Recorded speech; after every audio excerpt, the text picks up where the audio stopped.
Good morning. I'm out here in the woods today. I'm looking for some wild greens that I can put on a pizza. So right here we have some violets. The flowers aren't out yet, but the greens will be great on a pizza. They're good in a salad too.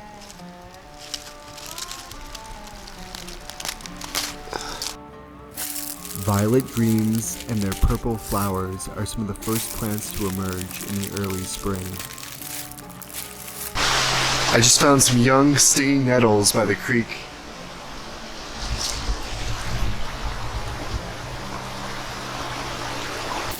When the nettles are this young, the needles are not fully developed yet, so you can harvest them without getting terribly stung. However, later in the season, it might be better to use gloves to protect your hands from the sting.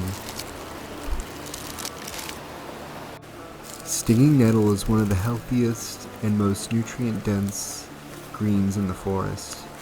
It has a whole host of vitamins, minerals, and all the essential amino acids. Clover is another extremely common and nutritious wild green.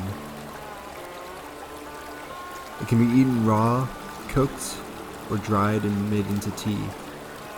It has a whole host of medicinal benefits, including purifying the blood and supporting the immune system. Next up on the grocery list, we got dead nettles. These plants are not actually a nettle, they're in the mint family, and they don't have any sting to them, so you can touch them without getting hurt. Dead nettle can be eaten raw or cooked. It has a strange fuzzy texture that almost tastes like you're eating a cotton ball, so I like to mix it in with other things, like in a salad with other greens, or cooked into some other recipe.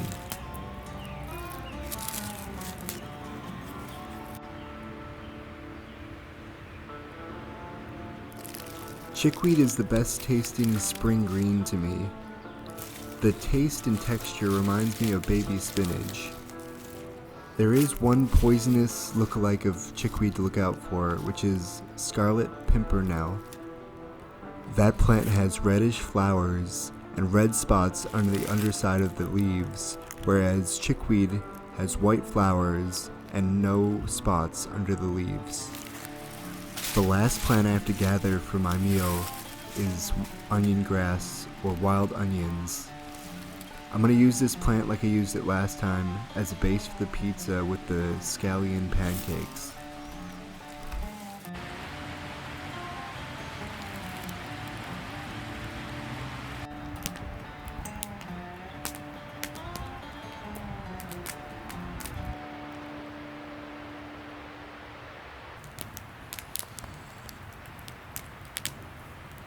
I have a nice little fire going here.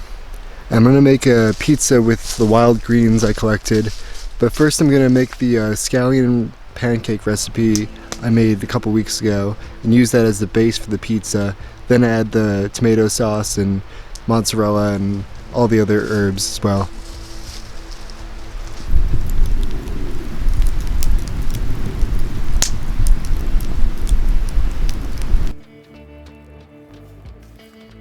I'm adding wild onions to the dough to make the same recipe that I made last month.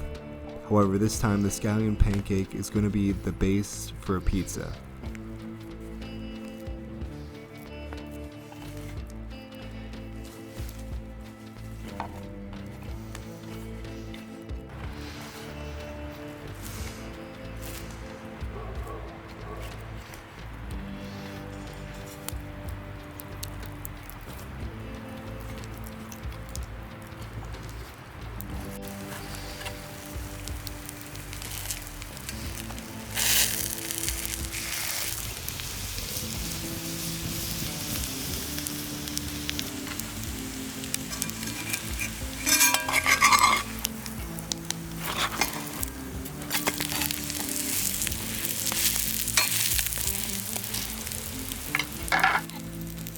With one side of the dough lightly toasted, it was time to add the pizza sauce.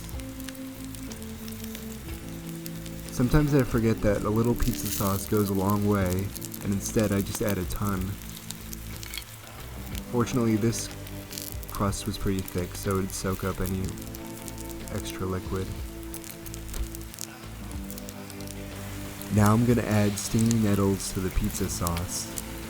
I want to make sure the stinging nettles are properly cooked to deactivate any of their stinging hairs.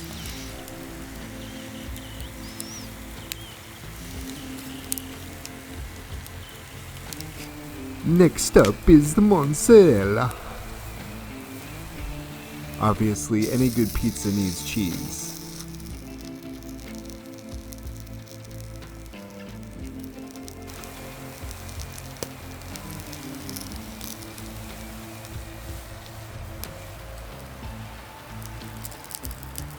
Now I slowly want to add the greens to the top of the pizza.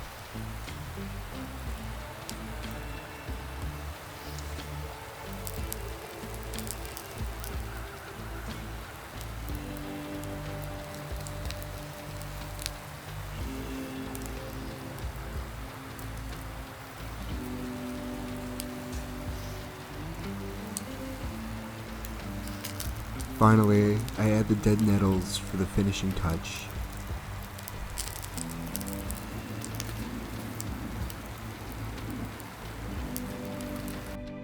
The wild green pizza was finished. I'm pretty sure you can get this at Papa John's.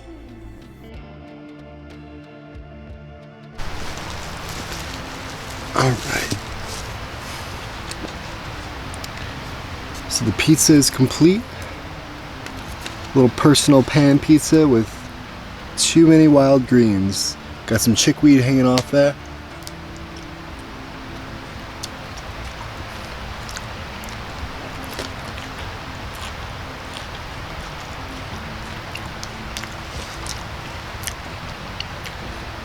Pretty tasty pizza. I'd say it's like an 8 out of 10. I probably could have put like a little bit less greens on there. It's almost like eating a salad at this point.